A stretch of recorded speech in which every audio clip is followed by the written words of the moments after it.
Eu já ouvi falar sobre templos que reúnem pessoas para fazer sessões de curas juntamente com extraterrestres. Eu não sei como é que funciona.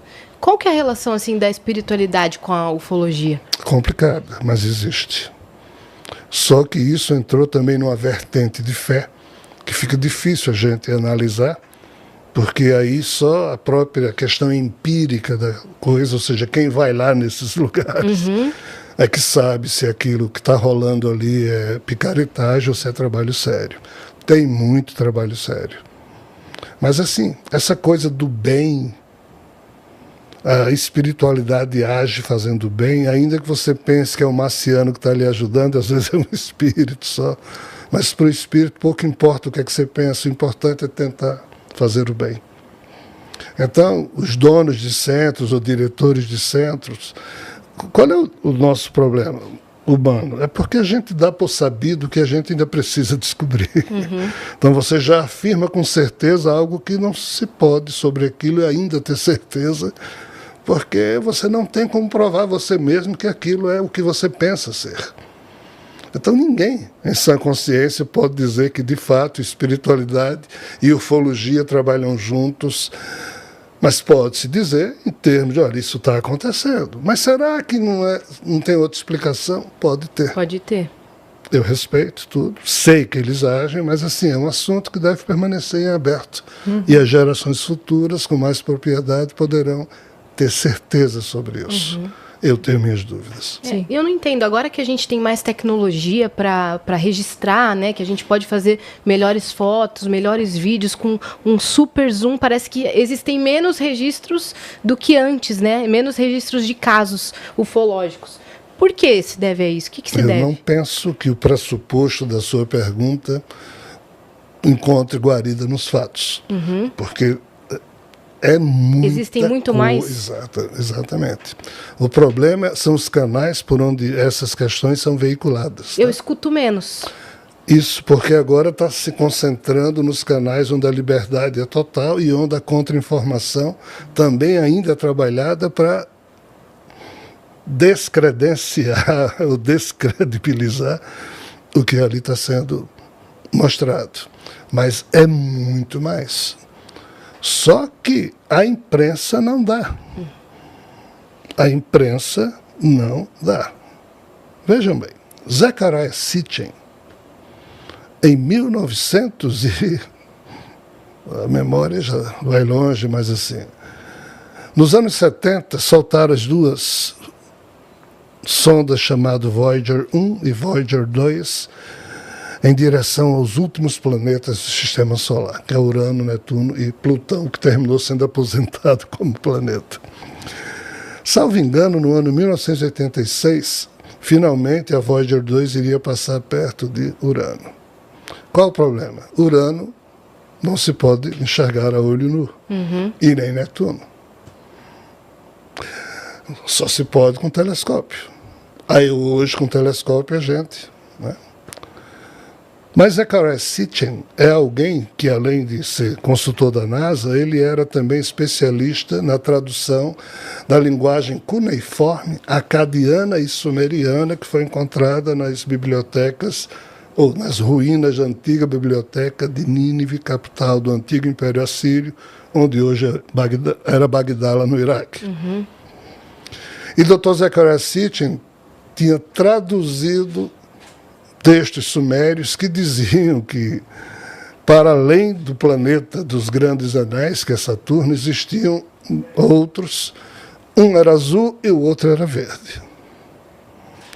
Aí o Dr. Zecharia Sitchin percebeu que os sumérios estavam dizendo que, para além de Saturno, existiam dois outros planetas, que hoje nós sabemos que existem, mas na época dos sumérios, como eles não são vistos a olho nu, como é que diabos os sumérios sabiam que Urano e Netuno existiam? E o pior, disseram ainda a cor.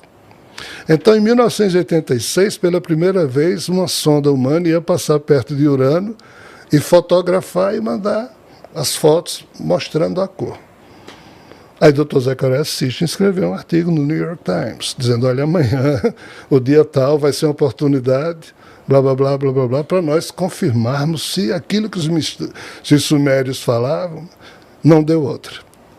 Confirmou. Aí o Dr. Zecharia Sitchin escreveu um outro artigo dizendo, olha, daqui a 4 anos a sonda Voyager 2 vai passar agora em Netuno. E os sumérios também dizem isso aqui, se bater, e bateu. Aí o Dr. Zecharia Sitchin disse, olha, estamos diante de um problema, existe aqui tábulas cuneiformes, que a gente prova que não é falsificação, a tradução está corretíssima, feita por diversos estudiosos. A notícia que eles deram, não se pode colher essa notícia a olho nu, só que agora a gente está confirmando que os sumérios, há 7, 8 mil anos atrás, sabiam de coisas que nós só viemos saber agora. Então, assim, como é que os sumérios sabiam disso? Pois é. Aí o Dr. Zecharia Sitchin disse, olha, tem 3 hipóteses. Os sumérios tinham super telescópios.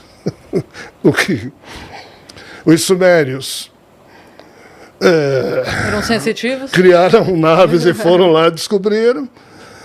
E voltaram para contar. Ou alguém de fora, que não é humano, que se estabeleceu na Terra, contou aos sumérios. E é isso que os sumérios dizem, que os tais Nephilim, ou Anunnakis, Nephilim é como se chama na linguagem suméria, Anunnaki é como se chama na linguagem acadiana, porque os acadianos sucederam os sumérios na Mesopotâmia. Né? Então, assim, o Dr. Zecharia Sitchin diz, olha, está aqui uma prova de que, de fato, existe vida extraterrena. Os sumérios já sabiam disso e a prova é incontestável. Quando isso aconteceu, a imprensa mundial nunca surgiu uma reportagem sobre isso. Isso foi em 1982, 1986, acabei de lembrar. Nós estamos em 2024. O Dr. Zecharia Sitchin já morreu, tudo. Babá. Então, assim, a verdade, ela não mais se impõe, ainda que ela esteja na nossa cara. Nós vivemos a post-truth, a era pós-verdade. O que diabos é a era pós-verdade? É quando acontece um fato. Você olha para o fato, ao invés de narrar o fato, você inventa uma narrativa maluca.